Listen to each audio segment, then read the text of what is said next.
Hi, everybody. I would like to welcome you to the Citron Cooperman's live Future Reimagined webinar. My name is Peter Brown, and I am the Office Managing Partner of the Providence office of Citron Cooperman. And I would like to thank all of you for tuning in today to hear and listen in and get some insight into the incredible services that Meals on Wheels of Rhode Island provides for our residents. There are some housekeeping things that we need to cover.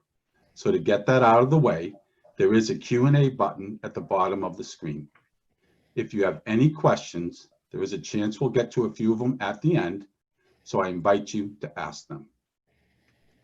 So, with so much negativity going on in the world, and with the pandemic and everything else, we really want to bring to you some good news and good things going on, and our series Future Reimagined is just that. Insight from business leaders that we can all learn from. To hear how companies have adopted and changed to help bring a bright future in these ever difficult times. We could not be more honored to have Meg Grady, the Executive Director of Meals on Wheels of Rhode Island, joining us.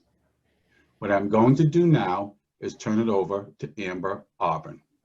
Amber is a director in our nonprofit and healthcare space. She will be leading the interview. Amber? Thanks, Peter. And hi, Meg. Welcome and thank you for joining us today. I appreciate you being here. Thank you for this opportunity. So if you don't mind, I just want to give a quick overview of Meals on Wheels of Rhode Island. So Meals on Wheels of Rhode Island is the only nonprofit home-delivered meal program in the state that has been delivering meals to seniors and the homebound since 1969. While home-delivered meal program is the most recognized service of Meals on Wheels, they also have a Capital City Cafe program, which has 8 cafes throughout Providence, a restaurant voucher program, a pet food program, and a senior wish program for those in need. With all of these programs, the organization helps meet nutritional and other special needs of the elderly in order to help them maintain independent lifestyles. Staff and volunteers serve nearly 1,200 meals per day. We're very happy to have you here with us today, Meg, to enlighten us, our clients, our referral sources, and our friends. So again, thank you. So Meg, with your core business being focused on delivering meals to seniors and other homebound Rhode Islanders, how has the COVID-19 pandemic impacted the organization and the communities you serve? And what's been your biggest challenge during all of this? Well, thanks, Amber, and thank you to Citron Cooperman for this opportunity to come on and talk about our impact. You all have been really wonderful supporters of our work, and we appreciate that. So Meals on Wheels of Rhode Island, our mission is to meet the nutritional and other special needs of seniors and help them maintain their independence. People are most familiar with our home delivered meal program that serves approximately 1,200 seniors each weekday across the state of Rhode Island. Last year, we served over 308,000 home delivered meals. And in 2019, we also celebrated our 19th million home delivered meal. So that's 19 million home delivered meals right here in the Ocean State. Meals on Wheels of Rhode Island, we're much more than a meal. Our meal meets 1/3 of a dietary requirement for seniors, but it also is accompanied by a life-saving safety check and an opportunity for socialization to address the isolation and loneliness that homebound seniors face. We are so proud to have stepped up, to have surged, and to really have played an integral role in food access as a part of the COVID-19 pandemic. I mentioned that we typically serve 1,200 meals a day, but as a part of our COVID-19 response, we've surged to 4,000 meals a day. And so it's really been an incredible time for our organization, and we wouldn't have been able to do it without our dedicated staff, the leadership of our board of directors, the funding that we receive through the Office of Healthy Aging as a part of the Family First Corona Response Act and the CARES Act, the volunteers that have stepped up and helped us continue our service without disruption, and of course all the seniors who continue to welcome us into their homes. So I'd be remiss if I didn't recognize how much of a challenging time this has been for everyone. For the first time, many of us understand what it's like to have a food access concern. We have a better idea of what it's like to be homebound. We have a better idea of what it's like to feel isolated. And so at Meals on Wheels of Rhode Island, again, we're just really proud that we've been able to continue our home delivered meal program without disruption. That is so true, Meg, to know what it feels like to be isolated at this point, having access to grocery stores almost shut off to just the general public. It's definitely eye-opening to see what those seniors are facing during this time as well. So how would you say your programming has changed as a result of COVID-19, particularly in light of, being more socially distant and more people being home? So we have definitely had to be flexible to continue our home delivered meal service. I will say that we started our response planning very early on in the pandemic. A little bit of it was timing. On March 2nd, we kicked off our major public awareness event that's also a significant fundraiser for our organization called March for Meals. That was also right around the time that Governor Raimondo started to talk about the COVID-19 pandemic and what it would mean for older adults here in the Ocean State. So a few key members of our team and myself really locked ourselves in a conference room for 2 days and did a pretty deep SWOT analysis to better understand what our strengths were as an organization, what the opportunity was, and the role that we could potentially play. And then, of course, we considered what our weaknesses and our threats were. I'll point out that many of the individuals, the 700 volunteers that help us deliver our meals statewide year-round, are older adults. There have been so many people that have said to me, I worked and I retired, and the first thing I did when I retired was call Meals on Wheels.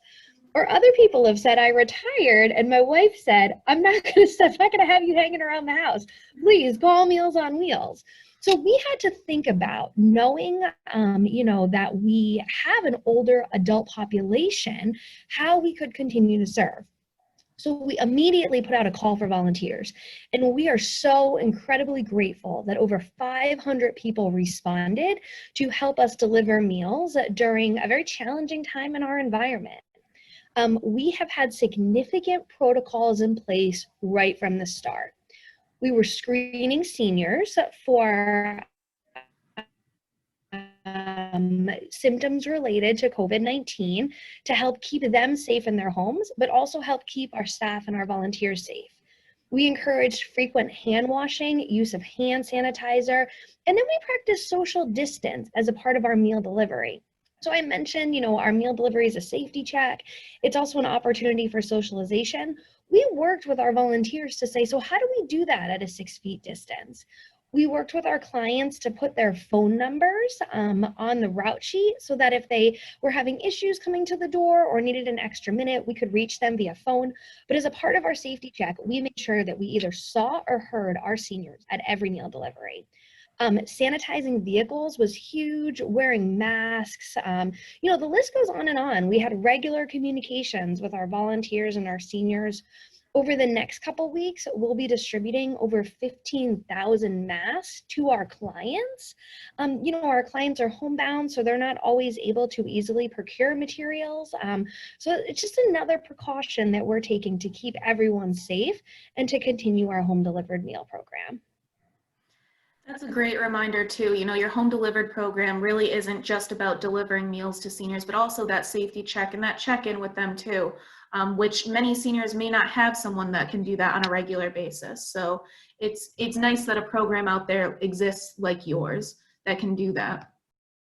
So are you reimagining now what your business will look like going forward? Do you foresee changes to your organization and how it will shape or change over the next few months or few years even?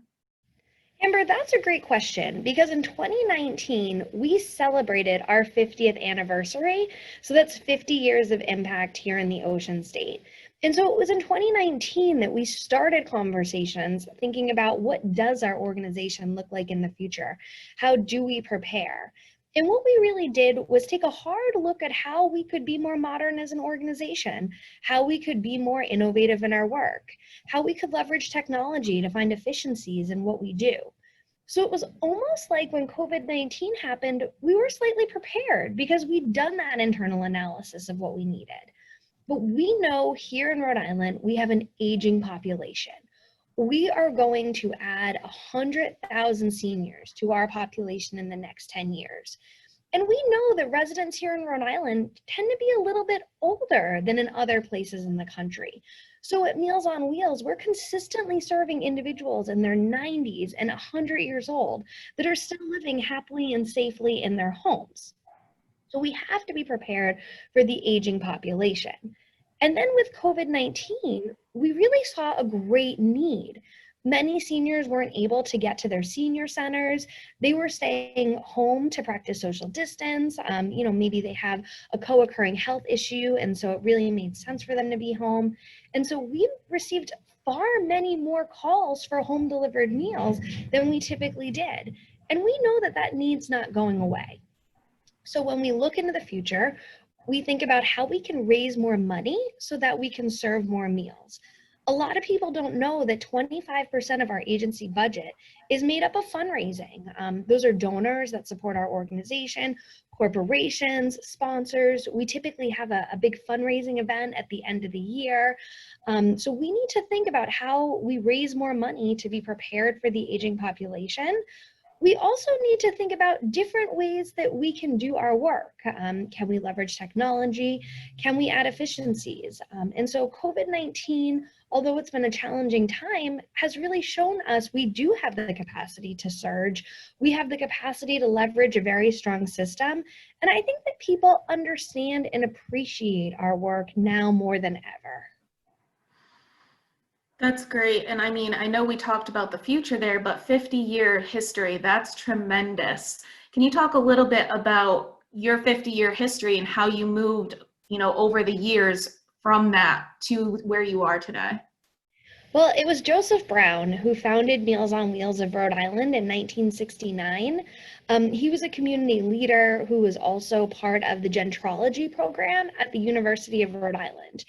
He went to Washington to better understand how to bring a home delivered meal program to the state of Rhode Island. And this was really during President Johnson's time of great reform and great society. So Mr. Brown started with 17 seniors, one route in Providence, and a handful of committed volunteers. In 2019, we had over 80 routes statewide. We did 250 serving days and served over 308,000 meals. So we're really proud of our history. We're proud of our current impact, especially in light of the COVID-19 pandemic, and we're excited about the future. Our board of directors is providing tremendous leadership. We have a wonderful partnership in the Office of Healthy Aging, and many people are helping us think strategically about what comes next for our organization. That's great. And would you say you had learned any potential lessons or anything during this COVID-19 pandemic that you can share with everyone on this call right now that maybe they can learn from or use in their organizations? A couple pieces jump out to me when I think about the strength of our organization. The volunteers that help us deliver our meals every day have been incredible. Our caterer, Trio Community Meals, they're a national caterer. So they have commissaries throughout the region. I think that was a key component to being able to surge, going from 1,200 meals a day to 4,000 meals a day, really overnight. And also to be able to offer this service without disruption. We knew that there were many lines of backup in the case that there was an issue with one of the kitchens, that food could come out of another kitchen, and that would help us, continue without disruption. There's the resiliency of our team that has been incredible. I mean, they've really done a wonderful job. They haven't missed a beat. And then there's also, when we think about, those people that have stepped up to support us, we have received a tremendous amount of financial support from donors, from families of clients, corporations, foundations. And so that's really been key. I will admit that not every day has been easy. There's been days where we feel that we've worked really hard, that we've had to be flexible, that we've had to practice good communication and teamwork. But lessons learned, we really understand the strength and the impact of our work, and we look forward to continuing it moving forward. It was just last week that we received feedback from one of our clients, and she said, through this COVID-19, thank you for all you do for us. You have been a godsend to me and for everyone else that you help. So it's really things like that in this challenging time has helped us keep going, especially as we prepare for the uncertainty of the fall. That's great. And speaking of that and fundraising and everything that you're doing to help you during this COVID-19 pandemic, how else or how can people support your work during these times? The number one thing that people can do is refer someone to our home delivered meal program. If you know a senior that's 60 years or older, someone that's living here in Rhode Island, that is homebound and may need help shopping or preparing food, please refer them to our program. We have a great online referral program. If you visit our website, rimeals.org, you can click in the upper right-hand corner. There's a button that says Get Meals, and that's how you refer a loved one, friend, or neighbor to our home delivered meals program. And we get great feedback. I mean, people love our delivery drivers. Feedback has been that our food is delicious, and the meal meets 1/3 of a senior's dietary requirement. If you have time in your schedule and you can, volunteer one day a week, one day a month, we definitely need the support. As a part of COVID-19 and our volunteers, there were many that took a break from Meals on Wheels of Rhode Island for their own health and family and personal reasons. And then there were many people that stepped up. This also allowed us to forge innovative partnerships, for instance, with RIPTA, the Rhode Island Public Transit Authority, because RIPTA drivers weren't bringing seniors back and forth to senior centers through their paratransit services. They were able to step up and adopt Meals on Wheels routes. And so they put their RIPTA vans to work in the community, delivering Meals on Wheels.